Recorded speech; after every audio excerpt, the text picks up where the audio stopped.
First John chapter 3 verse 18. Ang sabi po dito mga kapatid, dito po sa wikang Banyaga muna, aking susundan po sa wikang Tagalog. Sabi po, my little children, let us not love in word, neither in tongue, but in deed and in truth. Sa Tagalog, mumunti kong mga anak, huwag tayong magsiibig ng salita, ni ng dilaman, kundi ng gawa at katotohanan. So, maaari na po magsiupo ang bawat isa, mga kapatid. Pagpalain po ang salita ng ating Panginoong Diyos, naway siya po ang magturo at magdagdag mula sa mga salitang ating nabasa. So, muli po mga kapatid, isang magandang umaga po sa bawat isa. Tayo po ba ay masaya ngayong umaga, mga kapatid? Kung tayo po ay masaya, batiin nga po natin ang bawat isa ng isang God bless you, my brother. My brother. Thank you, Lord. Pangmatanggal ng ng bad atmosphere. Na ang God bless you, sabi ni Brother Brand na may isang bagay na makapangyarihang salita na masasabi mo sa isang tao. No. And then, bawat isa ay aking binabati po ng isang mapagpalang umaga. Tayo po ba ay pinagtagumpayan ng ating Panginoong Diyos sa loob ng isang linggo? No. Maraming mga pagsubok at problema na naniniwala ko ay andyan ang Diyos kumilos sa ating mga buhay. No. Mabigat man o magaan, sa kahit anong aspeto ng pamumuhay, ramdam ko na ang Diyos ay sumainyo. No. Kaya nga sa tuwing tayo po ay tatayo dito, lalo na pag Wednesday prayer meet, ba mayroon tayong mga patotoo. No. Yan ay isang napakagandang bahagi, mga kapatid, ng buhay bilang isang Kristiyano. Yung minsang na-encounter mo ang ating Panginoong Diyos sa anumang aspeto ng pinagdadaanan mo. Lalo na sa mga pagsubok at problema na andyan ang Diyos, patuloy na umaagapay, patuloy na tumutulong. Bagamat minsan, tama ba? Nagkakamali tayo, nagkukulang. Tama ba? Pero andyan ang mercy, andyan ang awa ng Diyos para tayo po ay patuloy na i-lift up. Tama ba? At iparealize sa atin na bilang isang tao, talagang di maiwasan na minsan ay magkamali. Tama ba, mga kapatid? No. Di maiwasan yan. Pero, sa tulong at biyaya ng ating Panginoong Diyos, sa mga pagkakamaling yon o pagkukulang, bilang mga anak ng Diyos, andyan ang ating Panginoong Diyos para magbigay sa atin ng realization, ma-realize natin kung ano yung mga pagkukulang, pagkakamali, at bumangon, sabi ng Book of Revelation, susang ka na pa, doon ka bumangon, at kung ano yung mga aral na pwede mong pulutin mula dun sa mga pagkukulang o pagkakamali, no, pulutin mo at muli kang humakbang. Tama ba, mga kapatid? So, ganyan kabuti ang ating Panginoong Diyos. At bukod doon, mga kapatid, naniniwala ko na may mga miracles, pagpapala ang Diyos na ipinakita ang Diyos sa bawat isa. No, katulad na lang din nung mga nakaraan kami po ay bumiyahe papuntang Batangas. So may mga unexpected na hindi po namin inaasahan, no, sa kabila ng minsan may mga desisyon na minsan ay nagkakamali, pero ang Diyos ay nandyan, tumutulong pa rin para itama, ituwid at magkaroon ng realization na sa susunod ay hindi na maulit pa. No. At sa biyaya ng ating Panginoon, buti na lang hindi kami talaga nasiraan dun sa lugar na yung paakyat o bulubundukin. Doon na kami nasiraan sa Lipa, Batangas. Sa tulong ng ating Panginoon, dahil yun ay expressway, di naman lingid sa inyo, no, kung ano ang meron sa expressway, talagang magtuloy ng mga sasakyan. Nung kami ay namatayan, talagang andun yung prayer na maging safe ang bawat isa. Yun ang nasa isip ko that time, hindi na ang sasakyan, kundi yung maging safe po yung ng mga taong nasa likod ko. No? Kasi may mga bata, may mga matatanda po kaming nakasakay din that time. No? At yan nga, sa biyaya ng Panginoon, at nairaos naman po yung mga araw na yon na nasiraan at ngayon nandiyan na yung sasakyan sa dealer at Lord willing na Diyos ay mag-provide ng mga taong maayos at mabubuti, yung hindi tayo tawag dito ah oo, samantalahin na taasan ng anuman yung mga kailangang bayaran. Kasi ang sasakyan na yan ay talagang pinag-pray ko rin sa Panginoon na hindi lang magamit pang personal, no, sa business magamit din pagka mayroon tayong joint fellowship o pupuntang mga outreaches na maluwag yung sasakyan, at least maraming mga kasama. So, yun, hoping and praying na yan po ay may ayos sa tulong ng ating Panginoon. Then, naniniwala ko na yan ay igagrant ng ating Panginoon Diyos. So, sa biyaya din ng ating Panginoon, mga kapatid, nais ko lang din pong ipatotoo yung kabutihan ng ating Panginoon Diyos nung kami po ay nasa Batangas. May mga ilan po akong na-encounter o narinig na na na patungkol po sa mga issue ng relihiyon, no, na mas paniniwalaan, hindi ko lang din po babanggitin kung ano yung pangalan, no, yung mga nagsabi, kung sa akin lang daw po sila titingin, maaaring maniwala sila na kasi para sa kanila, ang mga pastor o manggagawa ay umiinom. No? Pero natuwa ako dahil sa isang banda, sabi po ng isang tao doon, na malapit din po sa buhay namin, na ang sabi, pero kung si Jason lang, maniniwala ako. Dahil talagang minsan na nila akong sinubok pagdating sa pag-inom. Pero minsan hindi po ako talaga pumayag na uminom. No? Kaya ang kaupurin sa ating Panginoong Diyos, may mga nakakakita pala talaga ng mga kabutihan ng Diyos sa buhay mo kapag talagang binago ka. Kapag talagang ipinakita mo, hindi lang sa loob ng church, hindi lamang po sa loob ng iglesyang ito, maging sa pamilya mo, sa ibang tao, sa mga malapit mo sa buhay, kaibigan, na talagang tinatayuan mo kung ano ang tama at totoo. Sila mismo ang magbibigay ng, kumbaga sa sila mismo makikita nila sa buhay mo yung pagbabago mo, na maikukumpara nila sa iba na iba ka. Iba tayo, mga kapatid. Kaya, ganun pa man, so, isa lang yun sa mga nakita ko din, na talagang masasabi kong kapag talagang tinayon mo ang salita ng ating Panginoong Diyos, talagang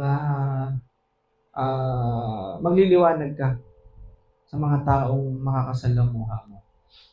So, yun lamang po mga kapatid. At sa di pagkakatagal, ako po ay dadako na sa ating pag-aaral ngayong umaga. Ang totoo niyan, nais ko na po talagang talakayin yung last natin, yung naiwan ko na topic natin sa Seven Seals. So nga lang po, may isang problema pa is yung charger ng laptop ay gamit pa ng bayo ko, kaya hindi pa po magamit yung laptop. No? Sabi ko nga, kung may magamit lang, pero kasi kailangan ko rin ng oras para reviewin yung topic, hindi one time ko lang nagagamitin dito.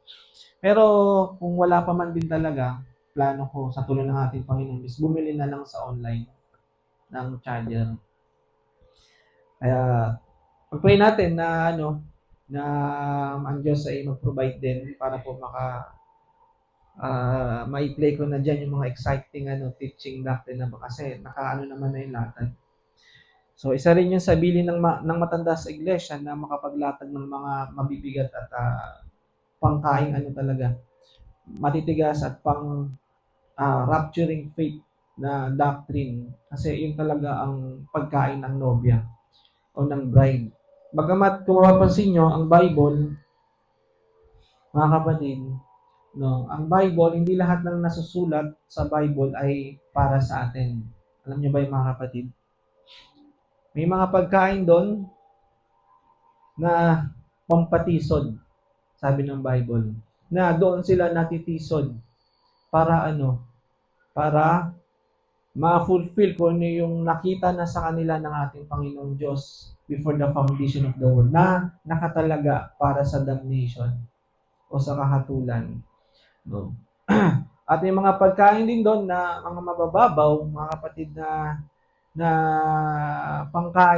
pagkain ng pang-denomination, pagkain ng pang-foolish virgin. Pero yung pang-wise, iba yung pagkain natin. Na nasa Bible din naman, mga kapatid. Kaya ito yung mga topic na sa susunod, Lord willing, na talagang maituloy-tuloy natin yun. No? Pero ngayon, sa tulong din ng ating Panginoon na i-lead tayo doon habang wala yun, no? May mga kailangan muna tayong daanan para makatayo tayo ng husto.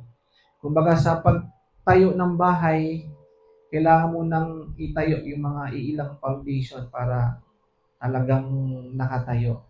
Para masanay din kayo mga kapatid na sa likod ng pulpito may mga pangangaral dito na mabibigat, yun yung tinatawag na hard saying. Dark saying, yun yung mga katulad ng mga pag-aaral natin nakaraan. Dark saying ang tawag doon, malalalim, matitigas na pagkain. No, ang hard saying naman, yun po yung mga talagang tatapyasin ang puso mo na talagang makaramdam ka ng sakit dahil sa mga pangangaral na yun. Pero yun ay pagtutuwid ng ating Panginoong Diyos sa buhay natin bilang mga anak ng Diyos. Na kailangan din natin masanay na minsan kailangan natin ituwid o itama. Even me, lagi kong sinasabi rin niya mga kapatid, ay tanungin niyo rin si Brother Dave na kung meron kang makita sa akin na hindi maganda, na nakikita mong hindi maayos, walang problema sa akin na kausapin mo ako at sabihin mo kung ano ang mali ko at itutuwid ko. Kasi mas okay yun, kasi mas doon mo na ipapakita kasi talaga yung concern mo sa isang tao. Kesa yung nakikita mo na, pero pikit mata ka, ibig sabihin nun, wala kang pakialam. Tama ba mga kapatid? Kahit na alam mo mapapahamak yung isang tao. No, alam mo na mapapahamak pero pikit mata ka, there is something wrong sa'yo. Ang Diyos hindi ganun. No. Kaya nga, ibinigay niya ang buhay niya. Tama ba? Kasi bakit? Alam niya ang tao ay magkakasala. Tama ba? At mahuhulog sa kamatayan. Tama ba? At ang kamatayan na sinasabi ng Bible, dalawa yan. No? Kamatayan sa physical, no? At kamatayan saan? Sa lake of fire, sa Book of Revelation. Kaya nga sabi ng Bible, ang tao ay minsang mabuhay at nakatakda ang oras o araw para tayo ay mamatay. May mga nakatakdang oras o araw para tayo ay mamatay. Yun yung first death natin dito sa lupa. Ayun ang tanong, no, sa first death mo, saan ka kaya dadalhin? Kaya ito yung uh, kailangan makita ng tao, no, kung saan tayo dadalhin, no, after ng buhay natin dito sa lupa. Sa Bible, itinuro niya na ang tao ay may dalawa lamang pong pupuntahan. Tama ba? Impyerno o di kaya, mga kapatid? Paraiso. No. Ngayon, may daan na itinuturo kung paano pumunta ng impyerno. Sabi ng Bible. May daan din na itinuturo patungo po sa paraiso. Amen? Kaya ang Diyos, gumawa siya ng paraan para hindi mapunta ang tao sa impyerno. Tama ba? Dahil sa pagkakasala. No. Sabi ng Bible, no one is righteous. Tama ba? Lahat ay makasalanan. No. Lahat talaga tayo dapat doon ng punta. Pero sa pamagitan ng Diyos na pinaglilingkuran natin, siya ang naging tulay para hindi tayo tumawid doon. Hindi, ang tulay na kanyang pinapadaan sa atin patungo sa paraiso. tanggapin mo lang yon ng may pananampalataya. Amen, mga kapatid? So, nakita niya na may mali, kaya gumawa siya ng paraan para maitama at mailigtas ang isang tao. So, ganoon din tayo bilang isang mga anak ng Diyos, na tayo ay pinagbili na ni Pablo na kayo ay, ang sabi doon, magdalanginan, magpayuhan, araw at gabi, ikaw ay sumuwata o sumuhay. No? Kasi may mga tao talagang hindi mapigil ng kumbaga sa kabayo walang walang piring yung mata. Di ba ang kabayo, pag may piring ang mata, kung saan mo lang siya ibaling, doon lang siya babalin. Tama kapatid. Tanggal mo ng piring kung saan yan dadayo. So, ganyan ng tao, kailangan piringan ng mata. No? Kailangan talian ng salita ng ating Panginoon Diyos para doon lamang siya tumungo. Oh. So, ngayon mga kapatid, sabi nga dito, sa ipagpapatuloy po ng ating topic na church discipline, tayo po ba ay nabusog ng mga nakaraang pag-aaral? Ayan, so, doon sa binasa natin mga kapatid, sa 1 John chapter 3, verse 18, ang sabi nga dito, mumunti kong mga anak, huwag tayong magsiibig ng salita, ni ng dilaman, kundi ng gawa at katotohanan. Now, malinaw po doon sa binasa natin mga kapatid, na may mga taong magaling lamang po sa salita. Tama ba? Pero kulang sa gawa. Tama ba, mga kapatid? No. Sabi dito ni Brother Branham, sa kanyang quote, sabi niya, your life will bear witness. I don't know what your testimony is, but your life speaks so loud. Your voice can't be heard what you're living. No. Every day, life will testify what you are. Malino po ba yung mga kapatid? No. Ang ating buhay daw po, ang siyang nakakapagsabi, yung pang-araw-araw nating ginagawa sa buhay, ang makakapagsabi kung sino talaga tayo. Tama ba mga kapatid? Hindi sa kung ano ang ating sinasabi. Kasi maraming mga taong magaling magsalita, pero kulang sa gawa o wala sa gawa. Tama ba mga kapatid? No. Sabi nga dito, yes, sabi niya, the Holy Spirit is a seal. And a seal takes both sides of the paper. Then, sabi pa dito, they see you standing here and see you when go away. Not only in the church, but at everyday work. You're sealed on both sides, inside and outside, by the joy that you have and by the life that you live. You're sealed in and outside, but you know you're saved, and the world knows you're saved by the life that you live. For God bears witness, blessed be His holy name. Now, kung titignan niyo mga kapatid, may sinabi doon, the Holy Spirit is a seal. Ang Espiritu Santo ay ang selyo ng bawat sumasampalataya, mga kapatid. At ang pagtatatak daw, kumbaga sa papel, both sides of the paper. Hindi lamang po sa kabila, kundi magkabila ang pagtatatak. Kaya minsan, ba napansin niyo mga kapatid, pagka mayroon tatak ang isang papel, tumatagos, di ba? Hindi lamang po sa harap hanggang sa likod. Kuha niyo mga kapatid. So, kung mapapansin niyo mga kapatid, tulad nyon, ang pagtatatak hindi lamang po sa labas, pati sa loob. Sabi doon, they see you standing here and see you when you go away. Not only in the church, but every day of your work. Kumbaga, mga kapatid, maraming mga tao na Kristiyano lang sila sa loob ng church. Tama ba?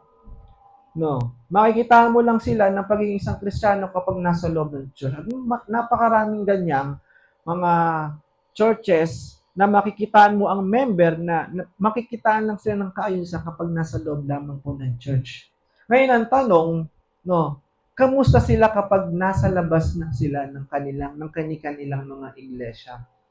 Sabi nga ni Brother Branham, Sigmund quote, no, katulad din naman natin sila na tuwing linggo, Miyerkules, sumasamba, umaawit, at nagbibigay papuri sa ating Panginoong Diyos. But, sabi nga niya, after ng service, tingnan mo ang pamumuhay nila. Kung ang pamumuhay nila ay nakaalay pa ba sa Word of God. Di ba, ganyan tayo noon, tulad ko, aminado ko, na marami akong naaatenan. Pero ang buhay ko walang nagiging pagbabago. No. Pero ang Diyos, mga kapatid, tayo ay kanyang tinuturuan magbago. Hindi lamang po sa loob ng church, kundi mamuhay tayo bilang isang Kristiyano, hindi lamang dito, maging sa labas. Hindi tayo unyango na kung tawagin. Alam niyo ba kung ano yung unyango na hayop? Yung unyango nagbabago yung kulay. Na kapag dumapo sa puno, pag brown, magiging pula, tawag dito, ma-brown. Pag sa green, pag dumapo, magiging kulay green. Search nyo, ganyan ng unyango, nagbabago ang kulay. No? So, hindi tayo ganon. Pagka nasa loob ng church, ang babanal natin, tignan. Pero sa labas, banal-banalan na. Tama mga kapatid? No. Naiintindihan ba? Nakukuha ninyo yung punto. So, kaya nga tayo, sabi ko nga nung nakaraan, pansinin nyo yung two-edged sword, di ba, magkabila ang talim. Di ba, nabanggit ko nakaraan. Bakit magkabila yung talim? Pag tumagos sa'yo yan, pati yung mga lihim mong kasalanan na ginagawa mo, sa lihim na kalalagayan, tatanggalin ng Diyos yon. Meron kasi tayong mga lihim na ginagawa sa buhay na bukod tanging ang Diyos lang nakakaalam at ikaw. Tama mga kapatid? Sinong tao dito na walang lihim? Meron lahat. Tama ba? Only God and you. Pero pag yan ay hindi mo inayos, hindi mo pinagsisiyan, binago, no, wala mang matang nakakita dito sa lupa. Pero may matang ni minsan, mga kapatid, ay hindi, tawag doon, hindi maiaalis ang paningin sa buhay mo. Yun ay ang paningin ng ating Panginoong Diyos. No. Walang lihim, sabi ng Bible, na hindi mabubunyag. Tama ba? Ang itago mo dito, may ihahayag dito. Tama ba? Hindi man makita ng iba. Takot ka eh. O kaya matagal na kasi. Hindi na para i-open pa.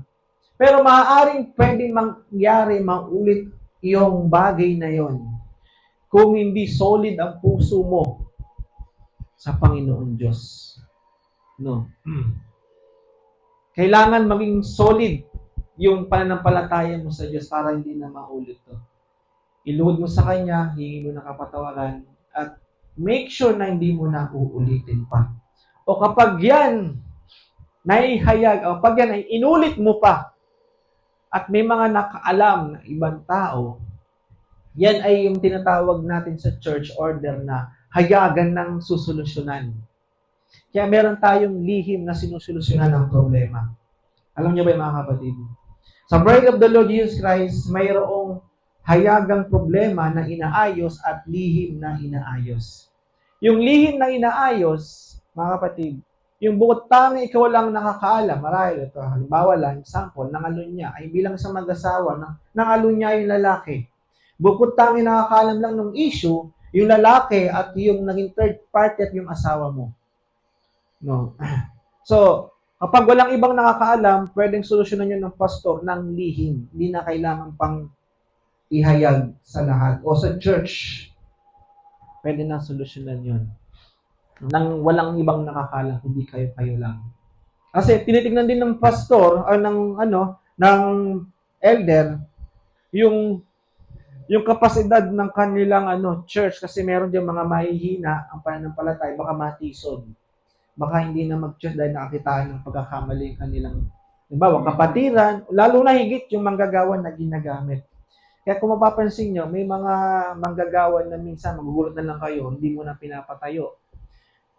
May mga mabibigat na issue, problema yan. Hindi man sa pangalo niya o sa ibang bagay, may nagawang hindi maganda. So, minsan, di ba, hindi na pinapaalam, di ba, sa church, kung ano yung naging problema. No. Ibig sabihin, lihim yon na inaayos. Yung hayagan naman, mga kapatid, hayagan na problema, yung hindi lang ang pastor ang nakakakita, maraming nakakakita, maging ng member na ang nakaalam ng naging problema. Kaya ipapaalam yan sa lahat ng mga namumuno. Tulad na lang, halimbawa, ito, kalimitan to sa mga young people na hindi pa man din kinakasal, yung may mga mag-jowa, sorry sa term, yung mag-boyfriend na nalalabag yung order, na halimbawa, lumalabas sila ng sila-sila lang, tama ba? Lumalabas sila ng walang kasama, sama nila yung pastor para nang sa ganun, pag kumain sa shakies, damay din. So, yan yung mga ilang order na kailangan iayos na tulad niya. May mga ganyang nakakatawag doon, hindi na susunod. Kaya yan ay binibigyan ng pinapatawan ng disciplinary action, DA. Halimbawa, kung dito kayo nag-church, no, at may namumuno dyan, gagawin ng iba dahil yan, tulad nahuli ni pastor o sino man, holding hands sa mall, dito sa church, magkahiwalay, kunyari, hindi nagdidikit. No, ang ayos din paglabas, yung pala may usapan, lalabas ng sila lang. Kasi bakit iniiwasan na lumabas sila ng sila lang? Bakit kaya mga kapatid? Kasi baka matem. Lawan ng mga kabataan ngayon masyadong Oo, kasi kahit even naman tayo, di ba? O ako, kayo, dumakay sa pagiging isang, di tama ba? Napagdaanan din ninyo yan. Lalo na sa panahon natin ngayon, dino-normalize na lang po yung yung tawag dito, yung premarital sex ba tawag doon? Tama ba? No. So, ang mga kabataan, dino-normalize na lang nila yung pakikipagtalik, sorry sa word term, ng hindi kasal. Kaya maraming mga kabataan ngayon na the age of 11, ano yung pinakabata ngayon? 9 years old? Yun ata yung parang napakinggan ko nakaraan, 9 na nabuntis. Grabe. No, 9 or 10, o 12 years old pa nga lang eh. Kumbaga sa ganong edad, hindi pa dapat, di ba? So, bakit? Anong dahilan? No. Kaya tayo dito sa Bride of the Lord Jesus Christ, mga kapatid, may mga order tayong sinusunod para maiwasan. No, tayo na dating mga mundo, inalis tayo doon para matuto sa buhay at hindi tayo makiayon sa gawa ng sanlibutan. Kaya nga tulad yan, katulad sa mga young people, mahigpit na pinagbabawal na lumabas kayo ng kayong dalawa kasi maaring matem kayo, mga kapatid, at makagawa kayo ng kasalanan. At kapag may mga nakaalam, sasabihin ng iba, doon na lang ako mag-church kasi dito pinagalitan ako ni pastor. No, hindi pwede 'yon. Hindi pwede 'yon. Sa lahat ng churches ay magpapadala ang matanda sa iglesia na, halimbawa, pwede ka namang humingi ng sorry dito sa church pagka napatawad kayo. Siyempre, kakailanganin pa rin ng yung hindi natawag ng fruit of repentance. na talagang makikita sa inyo na hindi na ninyo ginagawa o uulitin pa yung naging kasalanan ninyo. Pero pag patuloy na ginagawa ninyo, no, baka hindi na kayo mapa-attend sa mga church, not unless humingi ka ng patawad sa church. No. So, ilan lamang po yung mga kapatid.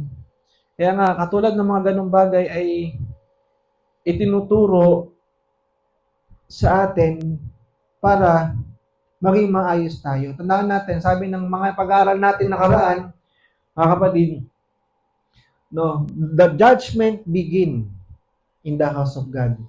No, ang house of God na sinasabi ng Bible na nagpasimula ng paghatol ng Diyos, sabi doon, at kung dumating sa inyo. So, sa atin, mga kapatid, yung tinutukoy doon. Our body is a temple of God, mga kapatid. So, meron kasi tinatawag na judgment day talaga na darating. Pero bago dumating yon, ipinauna ng ating Panginoong Diyos ngayon sa kalagitnaan natin para maiayos at maitama tayo, mga kapatid. No.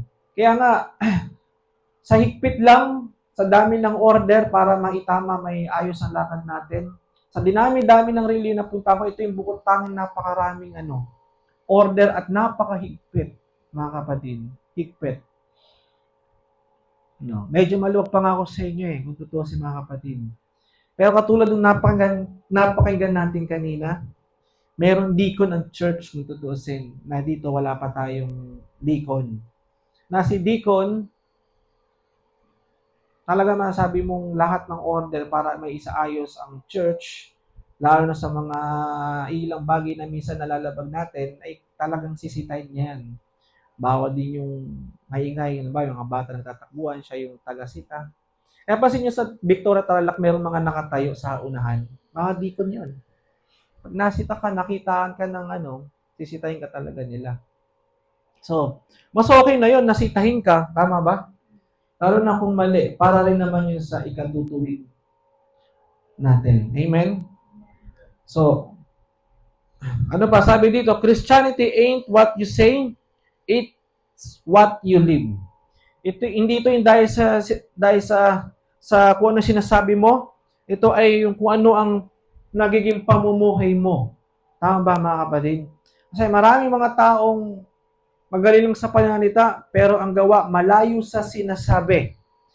Tama ba, mga kapatid? At maraming tayong may encounter na ganyan. No? At sana dito sa atin ay hindi po natin pinapractice sa mga ganyang bagay. Mas magandang minsan ka na lang magsalita, tahimik ka sa church, pero nakikita sa buhay mo. At alam niyo ba, mga kapatid, mas mabilis pa nga makapang-akay ang gawa kaysa sa salita. Tama ba, mga kapatid? Ang tao, to see is to believe. Tama ba, mga kapatid? Mas napapatunayan ang gawa mo kung tama, kung ang gawa mo ay talagang nakikita ng tama. Tama ba? Halimbawa, kung mag-hire ka ng karpentero, di ba, halimbawa, lalo na tayo, meron tayong pinapagawa naman sa bahay. Naghahanap tayo ng mga previous work nila. Ano ba yung mga, ano ba yung kaya mong gawin? Ay, ito po, ako. Then, pa-check nga yung mga dati mo nang gawa o nagawa mo, tama ba? Doon tayo nagbe-base. Kung talagang aprobado ba to. So, ganun din, mga kapatid. Maraming mga taong, maraming mga taong nagsasabi claiming as a Christian, pero yung pamumuhay malayo sa sinasabi ng pagiging isang totoo at tunay na Kristiyano. No. Nasabihin pa nila, full gospel sila. Full gospel, pero makikita mo after ng church, after ng service, lalo pag wala nakakitang kapatiran, hindi nakikita ni pastor, ayun, no, worldly na ang buhay. May mga nakikita ba yung ganyan? Kaya nga, marami mga nagsasabi na, ay, pare-parehas lang yan. No, yung mga, hindi, makikita mo sa buhay. Iba, malayo, mga kapatid. Kumbaga sa peke at totoo, bagamat kakaunti lang yung difference, tama ba, sa peke at totoo, pero makikitaan mo pa rin ng pagkakaiba, no, sa pamumuhay.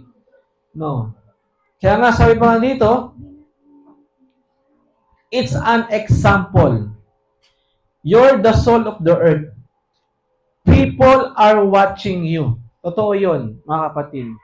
As a Christian, it's an example. Maging mabuting halimbawa tayo. Si Kristo man hindi nanigarilyo. Si Kristo man ay hindi lumaklak ng alak. No. Si Kristo man ay hindi bulakbol. Si Kristo man ay hindi worldly.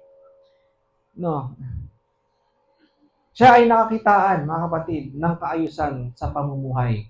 Kaya nga, sabi nga, Jesus is the best example, a living, mga kapatid, na kailangan natin.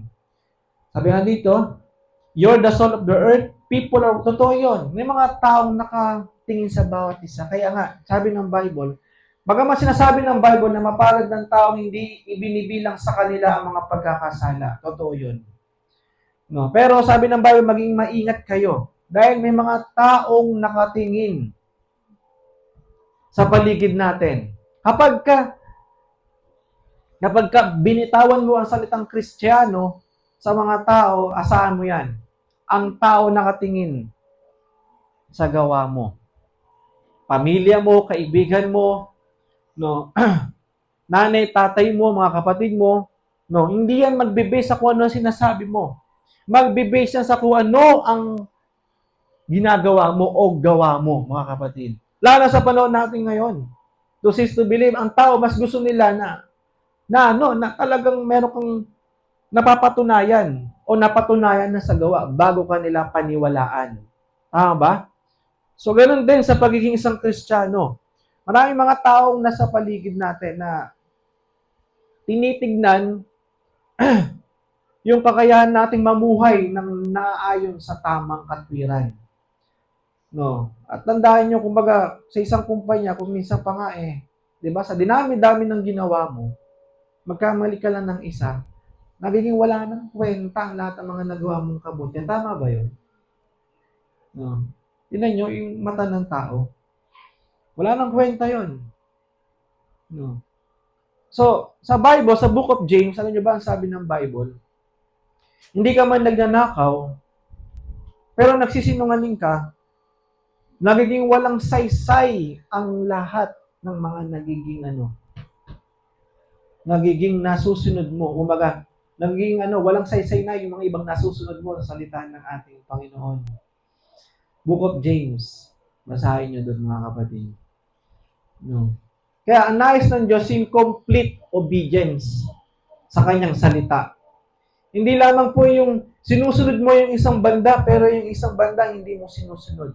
Nagiging walang kwenta yung mga ibang bagay na nasusunod mo. Tandaan natin yung mga kapatid. Kung sa mata ng tao, ganun na nga lang din Tama ba? Ganun din, mga kapatid. Kaya nga, kung mapapansin nyo dito, bakit may mga ganito tayong katuruan, church discipline, kasi anuman ang mga magiging pagkakamali ninyo sa buhay, walang pinagkaiba yan sa magulang na may anak. Na anuman ng magiging buhay ng isang bata, yan ay nagre-reflect sa magulang. O nagre-reflect sa magulang. Tama ba? Kung mabuti ang bata, ang reflection niyan sa mata ng tao, ay magulang yan. Napakabait, napakabuti. Pero kung masama, hindi pa man nakikita ng tao yung magulang, iba na ating kasi nakikita sa anak. Tama, mga kapatid. Kaya nakikita mo agad kung ano ang kalalagayan ng isang tao. No, kung magulo o maayos sa pamumuhay nila. No, kung anong buhay meron sila sa kanilang mga tahanan. Tama ba? No. Kaya nga, ganoon din sa church, mga kapatid. Kapag nagkamali ang isa, ang reflect niyan, alam nyo kung saan? Doon sa namumuno, sa pastor ninyo. Mga kapatid. Sasabihin na iba, yan ba tinuturo ng pastor ninyo sa church? Tingnan nyo, mga kapatid. Na dapat makakaakay ka, yan ba? Yung Kristo na sinasamba nyo? Pero ganyan kayo.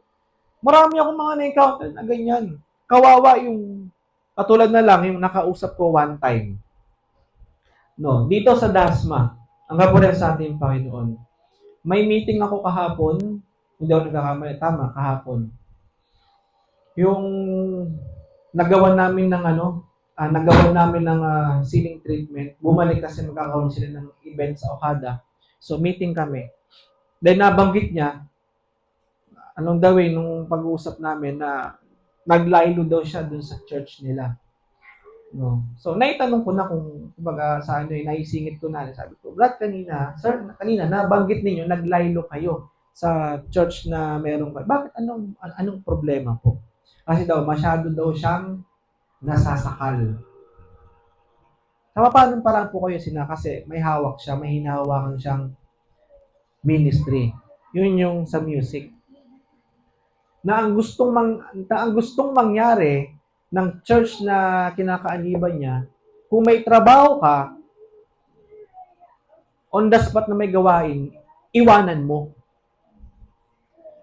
Iwanan mo. Kumbaga, doon siya nasakal. May mga ganyang churches talaga na kapag kulang sa karunungan ang namumuno, talagang matitisod ang miyembro. No? Dahil hindi niya alam kung paano i-manage yung mga ganong sitwasyon. No? Kaya sabi ko sa kanya, sa totoo lang, Brad, ito, banggitin ko na ng pangalan siya, COG, Church of God. No? So, hindi lang siya actually ang natitisod, marami pa. Kasi gawa nga ng maling pamamalakad. Masyado daw silang sinasakal. Na kapag may mga activity o gawain sa church, ano man ang ginagawa mo, iwanan mo. Bitawan mo. Dahil mas importante to, mahalaga to. No? Totoo naman. Ang salita ng ating Panginoong Diyos, hindi talaga inilalagay yan sa secondarily state. Kailangan talaga nasa top 1 yan sa priority mo. No? Pero lagi natin tatandaan, ang Diyos ay balanse sa mga bagay-bagay, mga kapatid. Tanungin ko kayo dito, nasasakal ba kayo sa pamumuno ng leader ninyo dito sa church? Iba, hindi naman. Kasi bakit? Kaya nga may counseling tayong ginagana para malaman ko, maunawaan ko kung ano yung kalalagayan ninyo. Para, nang sa ganon, ma-manage muna yung mga bagay-bagay. Kasi sabi ko nga, then, bigla na lang daw, one time, tinapat siya ng pastor niya, kamusta yung faith mo? So, naging malaking question sa kanya yon na, syempre, kailangan niya din magtrabaho dahil sa pangailangan niya bilang isang tao. Then, nasisita siya ng pinagtatrabaho niya kasi nagagawa niya mag-awol. On the spot eh. Pag may mga biglaang activity, hindi tayo ganun. Kaya sabi ko sa kanya, isa lang masasabi ko, kulang sa karunungan ang pastor mo. No, hindi siya naturuang lubos ng salita ng ating Panginoon Diyos. Tandaan natin, sabi ng Bible, na kapatid, a man shall not live by bread alone. So, meaning, ang tao, kailangang kumain ng literal na pagkain para sa katawang ito. Tama ba? At para makakain ka, mga kapatid, ang sabi ng Bible, huwag pakainin ang tamad. So, meaning, kailangan mong magtrabaho. Tama ba, mga kapatid? Para kumain to. Sabi ko sa kanya, si Adan nga eh. No. Di ba, sabi ng Bible, ano ang sumpa kay Eva? Di ba, sabi nga doon kay Eva ng Diyos, mula sa paglilihi mo, di ba, makakaranas ka ng paghihirap. Sa lalaki naman, mula sa iyong pawis, pakakanin mo ang iyong pamilya. Ibig sabihin, kailangan mo magtrabaho, magbalat ng buto. Banat ng buto, tama ba? Para mapakain mo ang iyong pamilya. No. Sabi ko pa, paano yun? Si Pablo nga nagtatrabaho eh. No. Tapos, kailangan yung iwanan yung mga trabaho ninyo. Buti sana, dito siya naantig, buti sana kung may kakayahang, pondohan ng church ninyo, yung pangangailangan ng pamilya mo, walang problema doon. Kahit ako, gusto ko yun. Hindi mo na kailangan magtrabaho, mag-full-time ka sa church. No. Kung mayroong magpo-provide. No. Doon siya naantig. Sinabi, oo nga eh. Hindi naman ako masasabing full-time. Sabi ko, kahit ako, ito mga kapatid, hindi ako full-timer. Kasi kung full-timer ako, wala akong trabaho. Meron man pailan-ilan, talagang makikita ninyong sub-sub ako sa ministry. No. Consider ako sa half timer. Pero sa biyaya at tulong ng ating Panginoon, tinuruan ako ng Diyos kung paano ko i-manage ang oras ko, mga kapatid. Nang hindi naapektuhan, number 1, ang ministry. Pangalawa, ang pamilya ko. No. Kasi kung aasa ako sa ibibigay ng ating matanda sa iglesia, kukulangin. Mga kapatid, ilan na yung anak ko? 3, mag-aaral pa yung isa. 2 na pag-aaralin ko. May mga bills pa akong binabayaran. Hindi kakayanin. So, kailangan ko magbanat ng buto, magtrabaho. Pero yung trabaho hindi naman maapektuhan yung ministry mo. Kaya sabi ko sa kanya, try mong umattend. Attend daw siya. Check niya lang daw yung schedule niya. Walang problema, Brad. Kung kailan ka free. Alam mo ako na sabi niya, yan ang gusto ko. No, yung may malaya ka. Bagamat sabi ko nga, ang tao talaga, hindi ginawang robot ng Diyos. Meron tayong binigyan tayo ng free moral of agency. Yung free will ba? Pumili ng mga bagay-bagay. At yung self-will na kung tatawagin bilang isang tao, dalawa kasi yan maaaring makasama o makabuti. Yung mapabuti, kung naka-align naman yan sa Word of God, yung free will mo. Kumbaga, yung self-will na kung tawagin. Halimbawa, self-will mo mag-church. So, gusto ng ating Panginoong Diyos yon. Pero yung isang self-will mo, ay, hindi mo na ako attend kasi pagod ako. Yun, nakakasama yun. Hindi yun ayon sa Word of God. Kaya sabi niya sa akin, okay pala dyan sa inyo, no? Sabi ko, ang kapurihan ng ating Panginoon, sa kapurihan po, ang kapurihan ay sa ating Panginoong Diyos. Dahil siya lang naman po ang bukutang nagtuturo o nang nararapat para may ayos sa mga bagay-bagay. So kahit ako, sabi ko, meron naman ako mga member na nagtatrabaho. Minsan, di nakaka-attend ng Wednesday prayer meeting. Kaya ngayon, yung nasasabi ko. Pero, tawag doon, hinihintay ko yung panahon at oras. Ang panahon kasi ang magsasabi. At magtuturo sa inyo, sa panahon na yon, tuturo kayo ng Diyos kung paano nyo unti-unti i-adjust sa mga bagay. Hindi yung on the spot. Tama ba? At hindi ko rin naman kayo encourage na, oy, meron activity bigla, iwanan yung trabaho. Hindi ganun pangit yon. Magiging mapangit, magiging hindi maganda impression nyo naman sa mata ng tao. Yun ang iniingatan natin na maging masama ang impression natin sa mata ng ibang tao.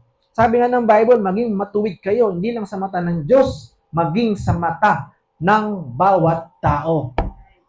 Tayo ay tinuruan ng ating Panginoong Diyos na disiplinahin ang ating sarili, sabi ng Bible, sa lahat ng aspeto ng pamumuhay. Kahit nasaan ka, nasa loob ng church, nasa tahanan, nasa trabaho, may tinuturo ang Biblia kung paano magiging mabuti ka. Tama ba? Hindi yung dito, okay ka. And then, tulad noon, yung na-encounter ko, bigla mong pag-aawulin yung tao sa trabaho dahil sa activity na biglaan. Bigyan mo ng time. Yung tao na makapag-decide, kumbaga, syempre may pangangailangan din yan Buto sana kung mabibigyan mo yung pangangailangan yan, hindi naman. Tama mga kapatid? So, ito yung mga ilang bagay na itinuturo sa atin, mga kapatid. Kung paano tayo magiging mabuti. Ayan, iwanan ko yung ano ko. Ito nga dyan. Iwanan ko yung ano ko.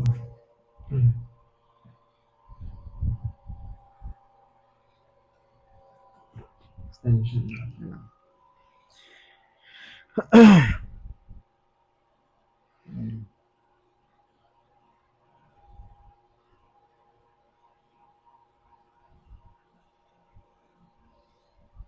Alam po.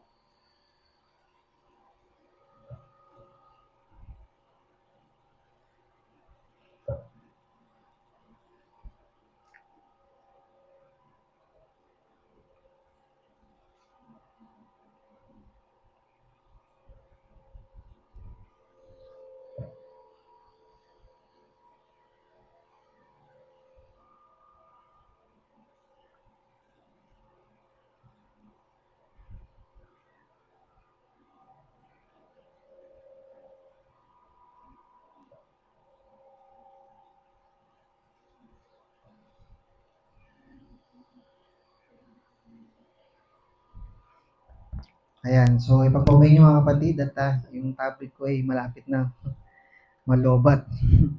Ayan, so watching you, people won't go to church but they read you. See what you do. May mga taong hindi pala simba, mga kapatid.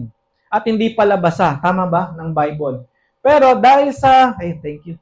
Dahil sa dahil sa kabutihan ng puso ninyo at nagkaroon tayo ng power bank ngayon, praise be to God. Ayan, thank you Lord.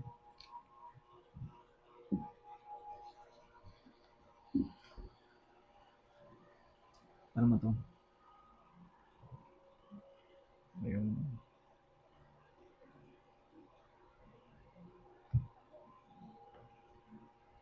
Ayun. So, yun nga mga kapatid.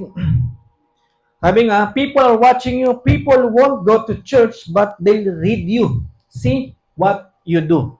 May mga taong hindi pala simba o palabasa, mga kapatid, pero dahil sa mabubuting gawa natin na itinuturo ng ating Panginoong Diyos na kanyang isinusulat ng kanyang kautusan, sabi ng Bible, sa laman ng ating mga puso, hindi sa tapyas ng mga bato, di ba? Sabi ng Bible, nakaraan sa mga pag-aaral natin, we become a living epistle. Buhay na salita na nababasa ng mga tao. So, so may mga tao talagang hindi palabasa pero nakikita sa buhay mo. No. Ang mga pamumuhay na naayon sa Biblia, mga kapatid. Then, isa pa sa mga order na naisipatupad o dapat makita sa ating mga kapatid, ito, malimit ito sa mga churches na napuntahan ko. May mga talagang taong madaldal. At yung kadaldalan, hindi mapigilan yung bibig sa pagsasalita ng mga bagay na dapat, hindi dapat. No. Tandaan natin mga kapatid, okay sana yung pagiging madaldal natin ay kung ito ay nagre-release ng mga positibong bagay. No, at naayon sa Word of God. Pero sabi ng Bible, there is a time to keep in silent and talk. Tulad ko, minsan may mga panahon talagang hindi naman may ugali, hindi sa may ugali ako nagse-self-pity May ugali ako minsang sasabihin ko lang yung mga bagay na importanteng bagay. Pero yung mga hindi importante, hindi na para sabihin pa. Kumbaga sana common sense na lang sa tao para sabihin mo pa, alam niya na yun bilang isang tao. Pero may mga taong kahit yung mga kalit-litang bagay, kailangan sabihin. No, para lang may masabi, medyo pipintigin tayo ako sa ganung tao. No, lalo na sa mga problema, away magkakapatid o kapatiran. Tandaan nyo, ito utos ng Bible. Colossians chapter 3 verse 13. Ano ang sabi dito? Mangagtisan kayo sa isa't isa at mangagpatawaran kayo sa isa't isa. Kung ang sino man ay may sumbong laban sa kanino man, na kung paanong pinatawad kayo ng Panginoon, ay gayon din naman ang inyong gagawin. No. So, turuan natin ang bawat isa na maging mapagpatawad. No. Maging ang ating Panginoong Diyos man ay tinuruan tayong maging ating Panginoong Diyos man ay pinatawad tayo sa ating mga pagkakasala. Tandaan natin, even before the foundation of the world, nakita na ng Diyos kung sino ka at kung ano ka. Kung anong meron ka, saan ka tutungo sa buhay mo dito sa lupa. So, ganun din mga kapatid. Kung ang Diyos ay pinatawad na tayo, bagamat before the foundation of the world, kilala ka na niya, at sabi doon, tinubos ka niya. Sa pamamagitan ng kanyang buhay. No, how come na ikaw ay hindi mo magagawang patawarin ang kapatid na nagkakasala? Maging mapagpatawad tayo. At kung ikaw man ay may nakitang laban sa kanya, mga kapatid, ito kasi mga kapatid, bago pa kasi makarating dun sa kapatid ang kasalanan nakita niya, kung kanino muna pinapadaan. Maganda ba o pangit? Pangit, tama ba? No. Bago pa makarating kay pastor, dumaan muna sa member yung problema. At kung kani-kanino pa ito pa ang pinaka hindi magandang na-encounter ko mga kapatid, ay yung malaman ng hindi mismo mananampalataya, hindi nating kapatiran. Kaya nga sabi ni Pablo sa 1 Corinthians mahiya kayo. No? Wala bang kapatiran dyan na may kakayang magayos ang problema? At doon nyo pa idinudulog, sabi ng Bible, sa hindi ka bahagi ng iglesia. Malaki sampal yun sa mukha natin. Kumbaga, nakakapagbigay pa ng payo yung hindi natin kapananampalataya na tayo yung binigyan ng mas mataas na antas ng karunungan para iayos ang mga bagay-bagay. No, doon ka pa nahingi ng payo sa hindi mo kapananampalataya, hindi natin kapatiran. Alalahan natin mga kapatid, mas maiging dito na kayo humingi ng payo kasi meron tayong iisang kaisipan. Hindi mo alam kung anong kaisipan ng mga taong nasa labas. Baka yung may payo pa sa'yo, imbis na mapabuti ka, mapapasama ka pa. Mga kapatid? Kaya nangiingatan natin. Ang church ay mayroong order patungkol sa bagay na yan. Sabi nga, pag may nakita kang pagkakamali, sabi nga nito, mga patawaran kayo sa isa't isa. At kung may nakita kang laban sa iyong kapatid, sabi ng Book of Matthew, chapter 18, verses 15 to 17, ano ang sabi dito? At kung magkasala laban sa iyo, ang kapatid mo, sabi doon, pumaroon ka at ipakilala mo sa kanya ang kanyang kasalanan. Hindi sinabi dito, pumaroon ka muna sa ibang tao. Tama ba? Hindi sinabi pumaroon ka muna sa kapitbahay mo. Ang sabi doon sa taong nagkakasala sa iyo, o nakita mo ng pagkakamali, pumaroon ka sa taong yon. Tandaan natin kasi kung ano yung masabi natin sa ibang tao, maaaring madagdagan pa yan. Tama ba? Halimbawa, nakitaan mo yung kapatid ng ng hindi maganda, halimbawa nagnakaw ng 20. Tapos, yung maibubulong mo sa isa, ang pagkakarinig niya, 30, imbis na 20 lang. So, lumaki pa, lalo tuloy yung problema, imbis na nasa maliit na bagay lang, napakalayo ng 20 sa 30. Ano yung mga dila ng tao? Mabuti kung isa lang. Minsan, nagiging dalawa, nagtatransform. Nagdadalawa. Mga kapatid. Kung ikaw ay pakinggan, sabi ito pumaroon ka at ipakilala mo sa kanya ang kanyang kasalanan. Brad, sis, nakita ko kasi nung nakaraan, ito yung nagawa mong pagkakamali. Katulad din nung napakinggan natin kanina kay Brother Branham, magtuwid ka ng may pag-ibig. No. Brad, dahil sa mahal kita, sis, dahil sa mahal kita, meron lang ako sana ngayon sa'yo, tama ba yung nakita ko? Totoo ba yung napakinggan ko? Na ganito ka? Na ito yung nakita ko? Correct me if I'm wrong. Hindi yung bago mo pa iparating doon sa isang tao, kanina mo pa pinaparating, pangit na ugali yun, mga kapatid. Yun ang isang bagay na hindi ko pinapa-exercise about isa na naririto. Hindi man nakita ni pastor o ng manggagawa na si Brother MC, nakita nyo na mayroong halimbawa, nakita ni Sister Doris na may nakitang hindi maganda, puntahan mo. Brother MC, puntahan mo. At meron din tamang sistema sa ganyan. Lalo na sa may mga may asawa. Kailangan dapat involved dyan yung asawa. Hindi ka pwedeng pumunta sa bahay ng mag-isa lang yung babae doon. Pupuntahan ng pastor, yan ang order din sa amin. Halimbawa, kakaunseling ko si Sis Kayla. Ako lang pupunta sa kanila. Kaming dalawa mag-uusap. Ano magiging ninyo? Tingin ninyo? Maganda o pangit? Pangit, di ba? May mga ganyan kasing nangyaring senaryo. Pero ngayon ay itinutuwid at itinama na. Hanggat maaari, kung may asawa yan, ikaw bilang isang manggagawa o bilang isang kapatid na lang, nakita mo yung lalaki nagkasala o yung babae.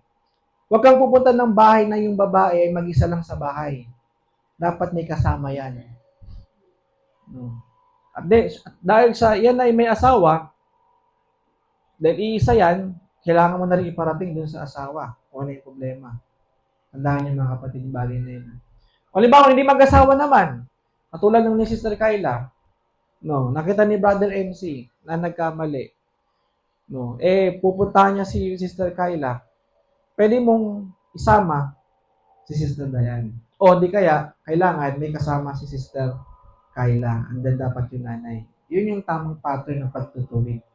Ha, mga kapatid, pinapa-apply ko na. Kumbaga, kung sa susunod, hindi ka naman kasi 24 hours, mababantayan ko kayo. Tama ba?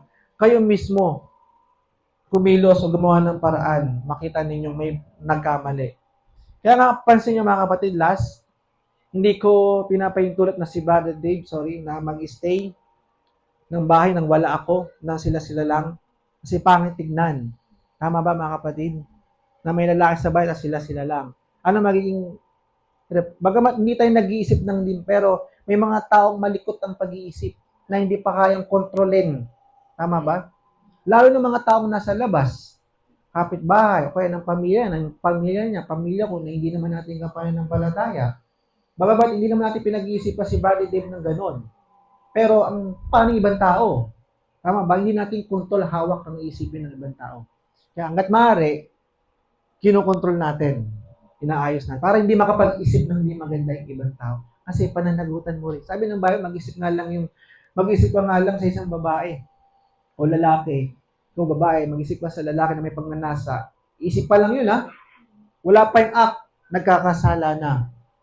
Hindi lang yung patungkol sa lust of flesh, yung sexual desire, kundi sa iba't ibang aspeto ng pamumuhay, mga kapatid. Yung mag-isip ka lang di maganda sa kapwa mo tao, na mali naman, nagkakasala ka. So, pwede tayo makapagbigay ng maling kaisipan sa tao at magkasala pa yung tao. Kuha niyo mga kapatid. So, nakikita niyo yung pattern. No. Ngayon nyo lang ba ito na-encounter yung ganitong katuruan mga kapatid? Yung pagsasal. Tinaw nyo yung mga malilit na bagay na to. Malilit lang yun, ha? Hindi pa ito yung 767 Thunder na dapat natin nalalaman. Yung mga ganitong bagay din. Kumbaga, sa malalaking bagay, nauunawaan natin. Pero yung mga maliliit, natitisod tayo. So, malaking yun, question yun. Kailangan din natin ito pagdaanan. Kaya sabi pa dito, at ipakilala mo sa kanya ang kanyang kasalanan at ikaw at siyang mag-isa. Ito case-to-case basis to mga kapatid. Kung ikaw ay pakinggan niya, ay nagwagi ka sa iyong kapatid. Ngunit, sabi dito, dapat kung hindi ka niya pakinggan, ito naman. Halimbawa, hindi ko pinakinggan si Brother MC. Nagmatigas ako. Pero malino naman sa mata niya na talagang nakita niya akong nanigarilyo. At pinulot niya yung ebidensya. Sabi dito, ay magsama ka pa ng isa o dalawa upang sa bibig ng dalawang saksi o tatlo ay mapagtibay ang bawat salita. Yun na yun. Kailangan mo ng, sabi doon, kakailanganin mo ng backup, mga kapatid. Witness. Ano to? Ano ba yun?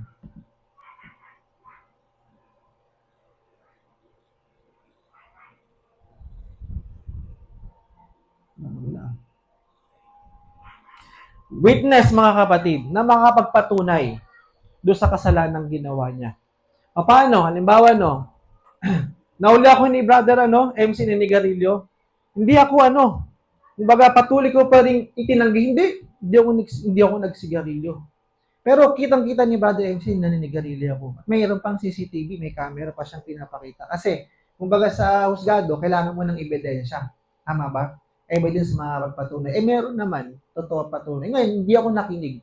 Magsama ka pa ng isa o dalawa. Then, tsaka ninyo puntahan yung kapatid at muling isang bit kung ano yung naging kasalanan. At kung ayaw pa makinig, ay hindi. Di totoo yan. Kasi nga, ego, pride, yan yung isang mga naging hadlang kung bakit tama na Kumbaga, mali na nga, ipilit pang itinatama. Kumbaga, kitang-kita naman na mali na yung ginawa, pero para sa kanya, tama pa rin siya. May problema na talaga dun sa taong yun. Kaya ang sabi dito, dadapwat, kung di kanya pakinggan, ay magsama ka pa ng isa o dalawa upang sa bibig ng dalawang saksi o tatlo ay mapagtibay ang bawat salita. At kung ayaw niyang pakinggan, ito, ayaw pa rin pakinggan, sila ay sabihin mo saan? Sa iglesia. Yun na yun.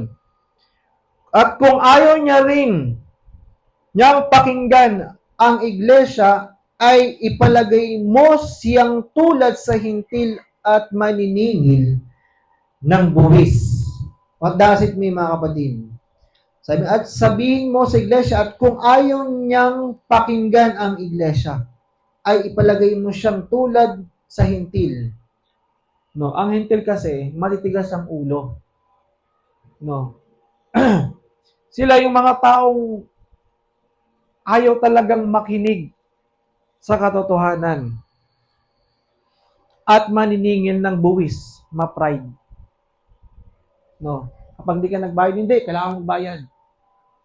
So, ma-pride, mga kapatid. Kumbaga, yun na. That is the time na ang church natin ay magbibigay ng order. 30 days. Para ituwid mo at itama mo yung buhay mo. Iano siya dito sa church. Then, magpapadala ang pastor sa lahat ng churches na ito ang naging pagkakamali ng kapatid. No, mayroon ng isang unang sumubok para iayos at sinugundahan pa at nung hinarap pa sa church, ayaw pa rin magpatuwid, ayaw umaten, kumbaga sana ayaw humarap, aminin na lang sana, aminin ng kapatawaran. Yung magpapadala matanda sa iglesia sa ating churches na ang taong ito ay naka-DA within 30 days. No. Sa 30 days na yon, hindi siya pwedeng umaten sa lahat ng churches. Yun yung mga kapatid. Ganun tayo kahigpit. Pero kung lumagpas na, at tayo pa rin magpatuwid, ewan ko na lang kung ano po yung magiging hatol ng susunod. Pero malimit dyan, sabi ng Bible, ang talian mo sa langit, ang kalagan mo sa lupa, ay kakalagan sa langit. Ang talian sa langit, tatalian sa lupa.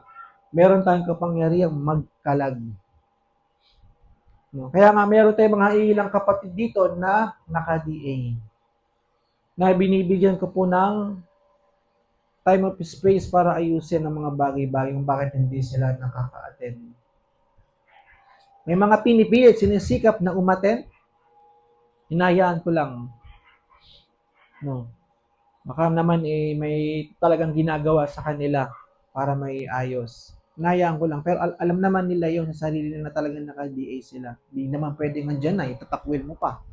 Hindi pwede. Huwag ka munang hindi naman tayo ganon. So, inayaan ko lang, mga kapatid. Pero huwag kayong patiso doon. Kung mayroong mga kapatiran na naka-DA na biglang umattend, no, may mga purpose din kasi yan o dahilan kung bakit. Pero alam ko, kung mayroong kayong dapat tanungin doon sa kalagayan ng tao bago kayo mag-conclude ng conclusion na ikatitisod ninyo, tanungin nyo muna ako dahil ako yung talaga nakakalam ng kalalagayan niya. Kung bakit umaaten, bagamat naka-DA siya, no, kasi alam ko yung standard ng ano na niya, kalalagayan na niya. No. Kaya huwag kayong papatiso. Pwede nyo akong kausapin kung bakit ganito, Brad. Di ba, naka-DA siya, pero bakit nakaka-attend? Tanungin niyo ako. Bago kayo mag-conclude ng conclusion ng sarili ninyong opinion o ano dun sa tao. Baka magkasala din kayo, mga kapatid. No? Kaya ito yung sa mga ilan lamang po. Then, sabi pa dito, mga kapatid, sabi ni Brother Branham sa kanyang quote, "That's the reason you have so much trouble because you don't follow the Bible principles." Kaya ang iglesia, mayroong order na inilalagay para maiayos ang lahat. No. Ang problema nga lang, mga kapatid, kung hindi alam ng namumuno yung tamang order sa loob ng church, hindi niya rin alam kung ano ipapasunod niya sa kanyang member, kaya puro kaguluhan.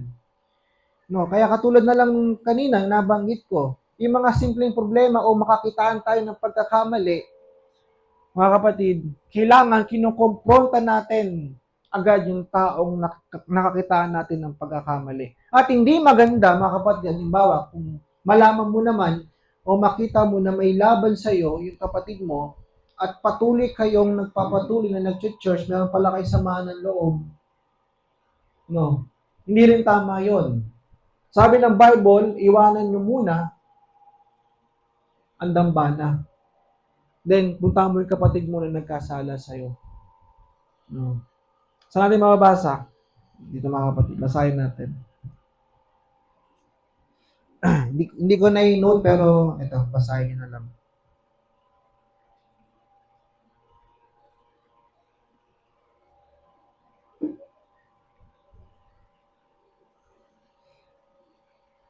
Dito po sa Book of Matthew chapter 5 verse 24. Yan, nakita ko yung verse.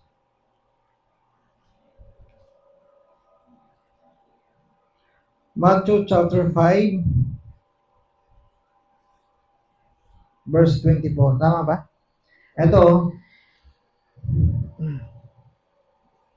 sa taas ata. O, 23. Kaya't kung inihahandog mo ang iyong hain sa dambana at do'y maalala mo na ang iyong kapatid ay mayroong anumang laban sa iyo. Makita mo, halimbawa, si sister, may laban pala sa iyo, may galit sa iyo. Halimbawa, sa mag-asawa, ganun din, mga kapatid. May laban sa iyo yung misis mo, ikaw minsan, may laban ka sa misis mo. Sa magkapatid, ganun din, may laban kayo sa isa't isa. O dito sa church, makita mo yung kapatid mo, may laban sa iyo. Ang ano sabi dito, mga kapatid? Iwan mo roon sa harap ng dambana ang hain mo. At yumaon ka ng iyong lakad, makipagkasundo ka muna sa iyong kapatid. At kung magkagan ay magbalik ka at ihandog mo ang iyong hain. No. Ito ang tamang order, mga kapatid. Hindi maganda na parehas kayong naririyan, pupuri at alam ninyong may galit kayo sa isa't isa, mapipigati nyo ang bayan ng Espiritu Santo. Mas magandang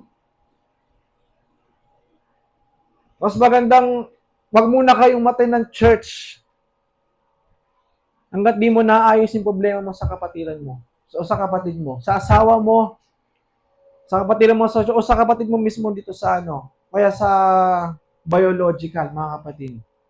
Hindi kasi maganda. No. Kaya nga, ang order dito na matanda sa iglesia, lalo na sa aming mga ministers, kapag hindi kayo okay mag-asawa, ito is case-to-case based pa rin. No. Hanggat maaari ko, merong kahalili na papalit mo na sa'yo pansamantalang tumayo, hanggat hindi maayos yung sitwasyon ninyong mag-asawa, dahil meron kayong pinagtalunan, no. Huwag ka muna tumayo, ayahan mo muna yung kahalili mo ang tumayo at magturo. Ayusin mo muna yung naging problema ninyong mag-asawa. Pero case-to-case based pa rin, mga kapatid. Naitanong ko na rin. Paano kung walang problema dun sa pastor, ang may problema dun sa misis? No. Walang problema na tumayo ang pastor dahil wala naman sa kanya yung pagkakamali. Pero kung ikaw mismo ang may mali at sumama ang loob ng asawa mo dahil sa pagkakamali mo, kailangan mong bumaba sa likod ng pulpito, ayusin mo yung problema mo sa misis mo. May pagkasundo ka. At bumalik ka sa dambana at muli ka magpuri sa ating Panginoon Diyos. So hindi lang po yun doon. Sa bawat isa na naririto, mga kapatid, kung may laban si Sister Doris kay Sister Jeannie, kailangan niyo muna mag-usap. Kung kayo'y magkagalit. No. Ngayon, kung hindi na ninyo kayang solusyonan ng kayo lang, andyan ang pastor. Para kumagitna. Hindi maganda yung ating kayo ng church na meron kayong samahan ng loob. Ayusin nyo muna yung problema. Ngayon, kung nagmatigas yung isa, mga kapatid, halimbawa, wala naman sa'yo yung mali, nasa kanya, ikaw na nga yung unang lumapit. Nagmatigas, di pa rin nakipagkasundoyan mo. No. Bumalik ka sa dambana mo. Case-to-case basis kasi yan. Wala ka namang mali. Pero kung ikaw yung may mali, ikaw yung may mali, mga kapatid, at ikaw yung nagmamatigas, mga kapatid, iwanan mo yung dambana at makipagkasundo ka sa tao. May naintindihan nyo, mga kapatid. Nakukuha nyo yung punto. So, yan yung mga ilang bagay na kailangan natin maiayos dito sa ating church. Sabi nga dito, if somebody in the church is causing a disturbance or something going wrong, it's not your duty to go talk about that man or that woman. No? Ibig sabihin, hindi natin duty yung ipagsabi natin kung ano yung naging problema. No, ng kapatiran o ng taong yan. Ano ang duty natin? It's your duty to go to that man or that woman and tell him his error, and if he won't hear you, take some other one with you. And he won't hear that the church loses him. Jesus said, what you lose on earth, I lose in heaven. What you bind on earth, I bind in heaven. That's the power of the church. Yun ang kapangyarihan ng church. Kapag ka naidulog na sa iglesia at nagbatigas pa rin, nasa desisyon natin. Pagbobotohan natin yan. Pwede natin bigyan ng 30 days. May problema ng kapatid na nagmamatigas, ayaw magpakorek at ayaw humingi ng kapatawaran. Mga kapatid, 30 days, DA, kapag ka hindi pa rin siya bumalik dito, tumingin ng kapatawaran, that is the time na kakalagan na natin, magbobotohan natin yan. Mga kapatid, ano ang boto ninyo? Kakalagan na ba natin to? O bigyan pa natin ng grace? Para baka magbago pa, maayos pa. Do. Yun niya yung power ng church sa pagkakalag, mga kapatid. But if there's any complaint against any member, if a member has a complaint against one another or something wrong, you're supposed to go to that brother yourself and talk to him. You and you alone. Then if they won't receive it, then the next thing takes place. You take the one of the deacons or somebody and go with you to that brother. Then if he won't receive you, then you can tell to the church. Then if he won't receive the church, then the Bible said, let them be as a heathen and publican. That's right. Heathen, publican. Di natin kabahagi dito sa iglesyang ito. Taong ayaw tumanggap ng pagkakamali, taong ma-pride. Dahil sa karya ng Diyos, lahat ng naroroon ay marunong tumanggap ng pagkakamali at hindi mapapride ng mga tao. Naway, tayong lahat dito ay marunong tayong magpatuwid at magpatama at hindi tayo mapapride, mga kapatid. Amen? Ang sabi pa dito, mga kapatid,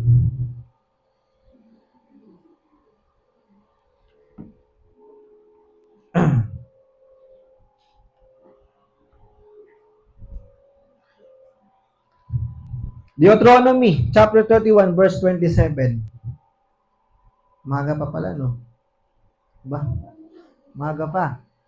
Kaya pa ba, mga kapatid? Kaya pa? Sabi dito, sapagkat talastas ko ang iyong panghihimagsik at ang iyong batas sa ulo at ang iyong matigas na ulo. Narito, nabubuhay pa akong kasama ninyo sa araw na ito. Kayo'y naging mapanghimagsik laban sa Panginoon. Gaano pa kaya pagkamatay ko? So, may mga tao talagang rebellion. No. Sa Tagalog ng rebellion, mga kapatid, sabi doon, mga taong mapaghimagsik. Mga taong palaban. Kahit mali na. Sabi nga dito ni Moses, kayong naging mapaghimagsik laban sa Panginoon, gaano pa kaya pagkamatay ko? No. Sabi ni Brother Branham, children of disobedient means obedience. Disobedience means rebellion. I looked that up in the dictionary to be sure. Rebellion, rebelling against what? The revealed word God. Like Cain, rebelled against Abel. Revelation, vindicated of God that it was righteous, and Cain rebelled against it and slew his brother. Katulad ni Cain. Tama ba, mga kapatid? Si Cain ay isang rebelyong tao. No. Mapanghimagsik. Disobedient, sabi nga ni Brother Branham. Kaya nga niya napatay yung kanyang kapatid. na si Abel. No. Sabi nga dito, ito sa 1 Samuel chapter 15 verse 23. 1 Samuel chapter 15 verse 20, sapagkat ang panghihimagsik ay gaya ng kasalanan ng panghuhula at ang katigasan ng ulo ay gaya ng pagsamba sa mga Diyos-Diyosan at mga terap, sapagkat dahil sa iyong itinakwil ang salita ng Panginoon ay kanya namang itinakwil ka upang huwag ka nang maging hari. So, ang katigasan ng ulo at pagtangging sumunod sa mga salita ng Diyos at payo ng mga magulang ay rebellion. Tandaan natin yan, mga kapatid. Ang taong hindi sumusunod sa salita ng ating Panginoong Diyos at sa mga magulang ay mga rebellion. No. Kaya kung meron tayong biological parent, meron din tayong spiritual parents, mga kapatid. Biological parent, yung nanay tatay natin dito sa lupa. Yung spiritual parents natin, walang iba kundi ang ating Panginoong Hesukristo. At tayo, mga kapatid, dito sa lupa, sa spiritual, meron tayong ama sa pananampalataya na kung tawagin. Katulad ko, bunga ko ni Brother Dan. So, ang ama ko sa pananampalataya, walang iba kundi si Brother Daniel Aquino. Pero sinabi ni Pablo, bagamat kayo'y maraming maging ama. No, kumbaga tayo ay bunga ng kung sino-sinong tao na ginamit ng Diyos na tuturing nating ama. Meron tayong may tuturing na iisang ama. Number 1 ang ating Panginoong Diyos. Sa panahon ni Pablo, siya ang bukod-tanging iisang ama ng pananampalataya ng mga mananampalatayang hentil sa panahon na yon. Kumbaga sa atin ganun din. Bunga man ako ni Brother Dan, pero meron tayong iisang ama, mga kapatid, si Kristo at ang matanda sa iglesia. Amen? No. Kaya nga, alam niyo ba, mga kapatid, sa lumang tipan, ang mga rebellion tao ay pinapatay. No. Buti nga hanggang ngayon, buhay pa tayo. Tayo naging rebellion. No. Basahin natin. Deuteronomy chapter 21 verses 18 to 21. Sabi dito, pinapatay ang ayaw makinig sa ama in Old Testament. Kung ang isang lalaki ay may matigas na loob at mapaghimagsik na anak na ayaw makinig ng tinig ng kanyang ama o tinig ng kanyang ina, at bagaman kanilang parusahan, siya ay ayaw makinig sa kanila. Tingnan nyo, kahit parusahan na. So may mga ganyan tao talaga. Kasi yung mga nakukulong at patuloy na nakukulong ulit. Kasi bakit? No. Bakit kaya, mga kapatid? Ang tawag doon, rebellion. Mga ayaw makinig. Nakulong na nga, pinarusahan na, nung nakalaya, umulit pa. So, ganun din, minsan, ang tao, halimbawa, bibigyan mo ng order, papaliwanag mo to, i-disciplinary action mo, tapos, wala pa rin pagbabago. Kumbaga sa taong drug addict ilang beses nang na-rehab, pero paulit-ulit pa rin. Bumabalik sa pagiging isang drug addict. Tama ba? Ang ganun tao, wala nang kapag-asa talaga na magbago pag ganun. No. Pero, mali pa rin natin. End of time, mga kapatid. Nasa huli pala. No, yung calling niya na talaga mababago siya. Pero may mga ganitong tao.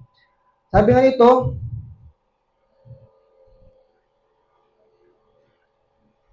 sabi nga dito parusahan mga isa kanila, ay hahawakan na ng kanyang ama at kanyang ina at dadalhin sa mga matanda sa kanyang bayan. At sa pintuang bayan ng kanyang po, at kanilang sasabihin sa mga matanda sa kanyang bayan, itong aming anak ay siyang masamang pamumuhay at maglalasing. At babatuin siya ng mga bato ng lahat ng mga lalaki at sa kanyang bayan upang siya'y mamatay. Gayon mo aalisin ang kasamaan sa gitna mo at maririnig ng buong Israel at matatakot. Ito yung mga kapatid, sarili mong anak. Masakit yun, tama ba? Bilang isang tao. Pero sa lumang tipan, Kailangan mong sundin yon. No. Batas ng Diyos yon. Kaya nga sa Middle East, naalala ko lang, pag nagnakaw ka, puputulin yung kamay mo. At hindi lang basta-basta puputulin yun sa loob mismo ng pribadong lugar, on public. Pinapakita yun sa lahat ng tao para matakot. No. At yung death penalty doon, on public din nila sinasagawa para makita ng tao, o ito, yung mga taong gumawa ng ganito. Kapag kayo mismo ang gumawa nito, ito ang mangyayari sa inyo. Katulad nito. No. Buti nga dito mga kapatid, sa panahon natin ngayon, walang ganito eh. Kasi binago ng ating Panginoong Diyos ang kautosan. Sabi nga ng Bible, di ba? Ang titik ay pumapatay. Pero ang Espiritu ay nagbibigay buhay. Sa lumang tipan, pag hindi ka sumunod, papatayin ka ng Diyos. Pero sa panahon natin ngayon, grace dispensation na, may awa ang Diyos. Ilang beses ka mang matisod, humingi ka lang ng pasensya, sorry, makita yung fruit of repentance, papatawarin ka ng Diyos. Mga kapatid.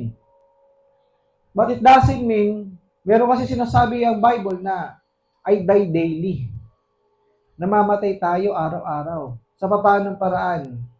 Yun yung tinatawag din self-will na hindi na ayon sa Word of God. Kailangan natin patayin yun. Tama ba? Or else, magkakaroon tayo ng spiritual death. Hindi naman siya physical, pero spiritual. Spiritual death means separation. And death means separation. Pag gumagawa tayo ng kasalanan, yung Espiritu nga sa atin, mula sa ating Panginoong Diyos, naiiwalay yan, mga kapatid. At yun ay sinasabi ng Bible na buhay man, pero sa mata ng Diyos, mga patay. Nakuha niyo, mga kapatid? Buhay man yung taong ito, pero sa mata ng Diyos, patay.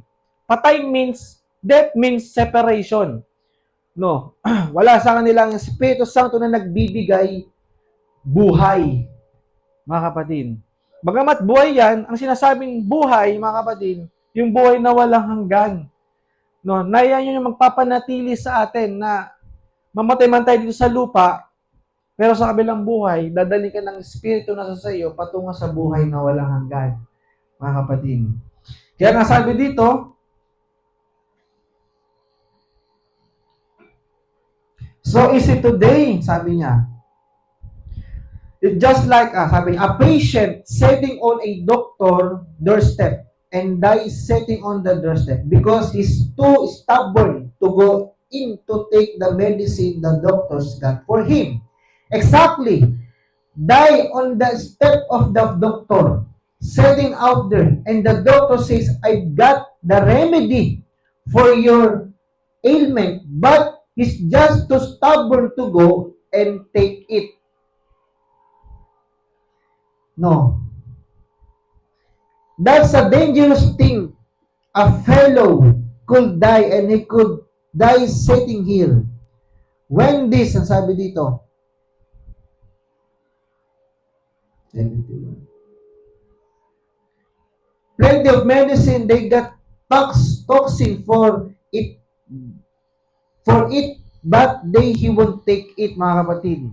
No, kaya nga, di ba pag nagpapacheck up tayo, may mga nire-resetang gamot na kailangan natin i-take. No. Ngayon, kapag hindi mo tinake yun, mamamatay ka talaga. Tama ba? So, katulad nito, may mga itinuturo sa atin para hindi tayo mamatay sa spiritual. Not on physical, katulad sa lumang tipa, pag di ka sumunod, patay ka kagad. No, sa spiritual, mga kapatid, na hindi mo mapigati ang Espiritu Santo. Kailangan mong sumunod dun sa tinitik na yung tawag dito reseta na kailangan mo i-take para gumaling ka. No. Kaya may mga tinatawag tayong pagpupuno. Nagkulang ka sa ganito, re-resetahan ka, kailangan mo i-take para mapunan mo. No. Mapuno mo yung mga dati mong pagkukulang ngayon ay maitatama mo na. Tama ba? Now, sabi pa dito mga kapatid. So you know, Korah, then it's always leaders that gets the people mix up, sabi dito. Don't blame the doctor. Don't blame the medicine. It's you to blame. If the doctor has got the remedy and he's got plenty of it, he invites you to come and you won't come, then it's not the doctor's fault. Neither is it the medicine fault. It's your fault because you won't take the medicine. That's right. No. Kaya nga, napaka-importante na kapag ka-check up tayo at pagka niresetahan tayo mga kapatid doon sa mga karamdaman natin sa spiritual, no, kailangan mong i-take yung payo na yon para gumaling ka. Kaya nga ako'y nagpapasalamat sa inyo doon sa mga counseling session natin na may mga narinig ako na tinik nila ninyo yung mga ilang payo na para rin naman sa ikabubuti nyo yun. Tanggapin ninyo at sundin ninyo at hindi yun ikakasama ninyo. At huwag ninyong puputulin. Kasi once na pinutol ninyo, no, ang problema ay hindi na dun sa nagbigay at dun sa gamot na binigay, kundi nasa bawat isa na. Tama ba? Kasalanan na natin yon. Hindi kasi tayo sumunod. Amen? Sumunod lang tayo dahil tulad ng sinasabi ko mga kapatid, ito, ang lahat ng ito ay ang kapurihan sa ating Panginoon. Hindi ako nagpapayo ng naayon lamang po sa nakikita ko, naririnig ko, galing sa emosyon ko. Ito ay dikta ng Espiritu Santo dahil mas nakikita niya ang lahat. At mas alam niya ang lahat kung ano ang dapat ipayo sa isang tao at ireseta. Kaya pakinggan nyo, sundin nyo, i-take nyo yun. Dahil hindi naman ako yung nagbigay ng kundi ang ating Panginoon Diyos. Para yun sa ikabubuti ninyo mga kapatid. Minsan, tatamaan yung pride. Minsan, tatamaan yung ego. No. Pero, set aside nyo yan. Dahil yan ang papatay sa inyo. No. Pakinggan lang ninyo. Huwag ninyong pamagtigasin ang inyong mga puso. Lagi natin tandaan, nasa huli ang pagsisisi, mga kapatid. Amen? Wala sa una. Laging nasa huli. So, amen, mga kapatid? So, last, obey the rule over you. Sabi ng Hebrews chapter 13 verse 17, magsitalima kayo sa namiminuno sa inyo at kayo'y pasakop sa kanila sapagkat pawang na nagpupuyat dahil sa inyong mga kaluluwa na parang sila ang mga susulit upang ito'y gawin nilang may kagalakan at huwag may happy sapagkat sa ganito'y di ninyo mapapakinggan ay mapapakinabangan, mga kapatid. So, malinaw dito na sinasabi na magpasakop tayo sa mga namiminuno sa inyo. No. Sapagkat sabi ng Luke chapter 10 verse 16, ang nakikinig sa inyo ay sa akin nakikinig. At ang nagtatakwil sa inyo ay ako ang itinatakwil. At ang nagtatakwil sa kanya ay itinatakwil ang sa akin nagsugo, mga kapatid. So malinaw yon, no? Na magpasakop kayo sa magsipagpasakop tayo sa mga namumuno sa atin. Sapagkat yung taong yan, mga kapatid, ang mga lingkod ng Diyos, ang Diyos ay nasa sa kanila. Sabi ng Bible, ang hindi makinig sa taong to, sa Diyos hindi nakinig. Ang nakinig sa taong ito, ay sa Diyos nakinig. So, malinaw po ba yun, mga kapatid? No. At sabi doon, bigyan natin ng double respect. Double honor. Sabi ng 1 Timothy chapter 5 verse 17. Ang mga matanda na nagsisipamahalang mabuti ay ariing may karampatan sa ibayong kapurihan. Lalong-lalo na ang mga nagpapagal sa salita at sa pagtuturo. Sa English, let the elders the rule will be counted worthy of double honor. Double respect, mga kapatid.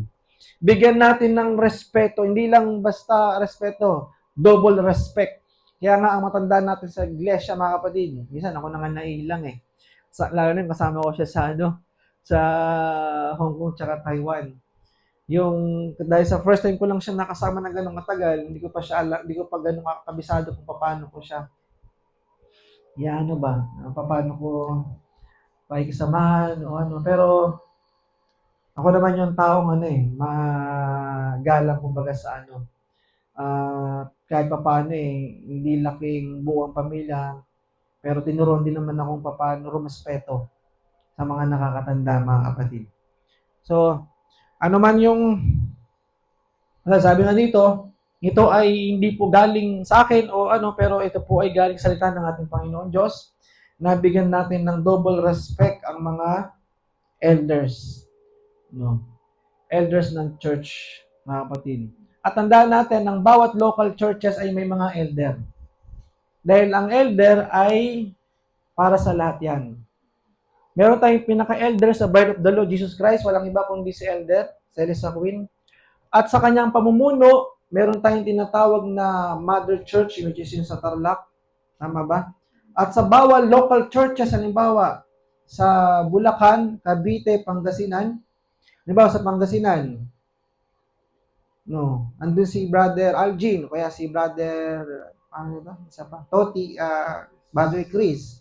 So, sila yung mga matatanda sa iglesia na nasa local churches ng Pangasinan. And then, halimbawa sa Bulacan, andun si Evangelist Jerry Habon, yung pinunta natin, matanda siya doon. Siya yung matanda dun sa Bulacan. So, ganoon din sa Cavite, kapulad sa Panginoon Diyos, kung ako man, mga kapatid, ang pinakamatanda dito, wala namang iba siguro.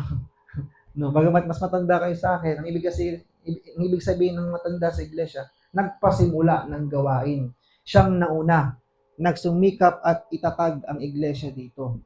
No? So, kaya nga, kung mapapansin ninyo, bagamat si Brother Dave ay isang running siya actually. Running siya as papunta dun sa pagiging isang minister. Pero hindi pa siya considered as a minister na kagaya ko. Kaya nung siya'y nakarating dito, dahil mayroong matanda dito sa Iglesia Cavite, kailangan niyang magpasakop kung sino ang leader dito. Hindi pwedeng dalawa ang leader. No. Pero tumatanggap ako ng correction, tumatanggap ako ng payo. Kasi tayo, meron tayong spirit of, tawag doon, teachable spirit. Hindi tayo yung all-knowing attitude, leader na ako, pastor na ako, alam ko na lang. Hindi tayo ganon. Tandaan nyo, maraming mga pastor dito sa end time message na dati buo sila. Pero para daw silang pizza na unti-unting nabawasan dahil sa dahil sa nung sila ay naiano na sila as a pastor, then dahil sa pagkakakala nila na alam na nila ang lahat, then nung ikinokorek sila, tinatama, ayun, no, tumiwala, ay umalis, lumayas. Kasi alam na rin nila lahat ng bagay mga kapatid. So tayo, hindi tayo ganon. Meron tayong teachable spirit na kung tawagin. Tulad ko, kumbaga, willing ako magpa-correct. Kung meron na kayong napakinggan sa akin hindi na naayon sa Biblia, handa akong hingi ng kapatawaran dito yon. Kasi ang tinitignan ko, mga kapatid, yung kaligtasan ko. No, at mas okay na yon dahil mas doon ko nakikita yung concern ninyo. No. At saka tulad sinabi ko, mga kapatid, kasi may mga taong nakikipantay sa posisyon ng isang tao. No, tandaan natin, mga kapatid, si Datan, Korah, Abiram ay mga kasama ni Moses nung sa panahon niya na nagtindig laban kay Moses. Sabi nila, ikaw lang ba ang banal? Ikaw lang ba ang holy? Meron din kaming kakayahan na mamuno sa bayan ng Israel. Kaya yung tinatawag na one-man leadership, hindi pwede sa loob ng isang kumpanya, dalawa ang presidente. Tandaan natin yan. Hindi pwede sa loob ng tahanan, dalawa ang namumuno. Sa lahat ng aspeto ng pamumuhay, lahat yan may team leader. Tama ba? Tama, mga kapatid? No. So, ganoon din sa church, hindi pwedeng dalawa ang leader. No. Kailangan dapat mayroong isang namumuno na siyang lahat ay magpapasakop doon, mga kapatid. No. Kaya nga, to God be praised, to God be the glory, dahil ang kapatid natin, si Brother Dave, ay masunuring bata. rin naman. No? At may mga iilang correction din. Hindi ko na para sabihin sa inyo yon. Pagtutuwid din at na sa ano magagamit niya rin, hindi lang dito, maging kung saan man siya dalhin. Kasi may purpose yan eh. Ako man, marami akong natutunan kay kapatid na Brother Dave, sa totoo lang. And at the same time, siya rin sa akin. So, yun ang brotherly kindness. Kumbaga, hindi ito pataasan, hindi ito yung pagalingan, hindi ito yung porket matanda ka sa iglesia, ikaw yung nauna. Hindi ka na magpapatuwid o hindi ka na magpapaturo. So, sa mga ganong mga minister na makikita ninyo, may encounter ninyo, ibig sabihin, nasa tamang espiritu sila. At pag meron kayong na-encounter na sila mismo nag-aaway, nagpapataasan, there is something wrong na dun sa mga espiritu ng mga, meron mga ganyan. Kaya nga dito sa ating mga kapatid, hindi lahat ng end-time believer naniniwala kay prophet, yung mga true believer. Sila yung mga nagsipasok ng lihim. Sila yung mga katulad ni Datan at Koran nagsisipantay sa posisyon na dapat naghintay na lang sila ng tamang panahon na kung sila man yung italaga, merong one-man leadership na ginamit ng Diyos. Magpasakop ka doon. Kahit si Pablo. Kaya niya si Pablo, di ba? Nauna ang 12 apostle bago tawagin si Pablo. At bago si Pablo pumasok sa eksena, ang leader na itinalaga sa 12 apostle, si Pedro. Tama ba? Sa kanya ibinigay yung susi. Pero nung dumating si Pablo, yung 12 yun, nagpasakop kay Pablo. Hindi nainggit yung mga yon. Kasi yung kapahayagang meron si Pablo higit kaysa mayroon sa mga 12 apostles. Hindi sila nainggit. Hindi sila nainggit. Nagpasakop sila. Kasi yun ang pattern ng Diyos eh. No. Kailangan nilang sundin. Bagamat nauna sila kaysa kay Pablo, it's not about experience kahit gano'ng kapakatagal sa message. Meron nga dyan ang tatagal na eh. Pero imbis na ang nahukay patungo sa langit, patungo sa impyerno ang nahukay, kalaliman. Lalalim na nga kung tutusin mga kapatid. Ako, marami na akong mga nakausap na message believer, ang lalalim sa message. Pero yung simpleng one-man leadership, basic lang yun, doctrine lang yun, ni Brother Branham. No, hindi nila nasundan. Kaya pag merong ministers meeting, pansin ko lang, no, buti tayo, pag meron tayong ministers meeting, nagkakasundo sa isang aral. Pero yung mga yon, hindi. No, papasok silang meron mga kanya-kanyang tindig. Halimbawa, Godhead, ang topic. May mga kanya-kanyang tindig yan. May mga kanya-kanyang pinapanindigan yan. Hanggang sa matapos, yung pa rin ang tayo nila kahit mali. Walang iisang pinagkakasunduan. No. Tingnan nyo mga kapatid. Kasi lahat sila, kumbaga sa naialala lang as a pastor, akala nga nila, wala nang ibang kailangan magtuwid, magtama sa kanila. O mag-utos, mga kapatid, hindi ganun ang puso na itinuturo sa atin ng ating Panginoon Diyos. Kaya kailangan sumunod sa pattern na kailangan natin sundin. May pattern eh. Kaya katulad lang, ginawa ko halimbawa kanina, no. Maybe dumating araw, panahon, kasi nga, not all the time, ako ay lagi ninyong makikita sa loob ng church. Siyempre, kailangan ko rin mag-hire, kumbaga maghalal ng papalit sa akin. Hindi pa ako consider as a pastor, mga kapatid. No, pero andun na yung pag-acknowledge sa akin ng mga matanda sa iglesia na tawaging pastor at sanay na ang member na tawaging pastor ang namumuno para masanay na andun yung respeto. Hindi naman sa porket pag tinatawag niyo ang brother, wala na kayong respeto. Kumbaga, mas binibigyan lamang po ng dagdag respeto dun sa tao, mga kapatid.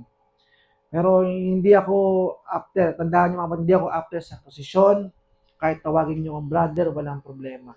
Yun ang totoong humble servant of God na hindi nakabase sa posisyon, sa man ang itawag sa kanya. Kasi may mga ganyan dito sa end-time. Pag pastor, ayaw niya tatawagin brother. Mga kapatid.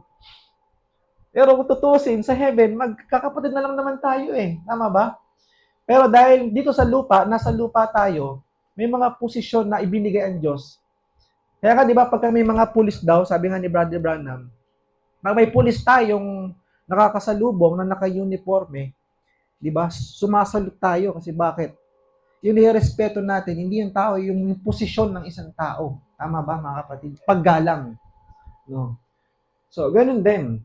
So, ang Diyos nag-hire ng mga tao sa lupa at binigay ng posisyon, hindi dahil sa tao ang kapurihan, kundi yung posisyon na ibinigay ng Diyos sa tao ang inyong nirespeto, na mula din naman sa Diyos, mga kapatid.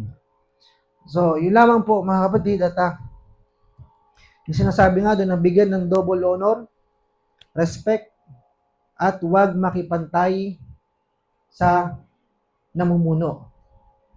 No. Dahil isa lang naman yung brother dito. No.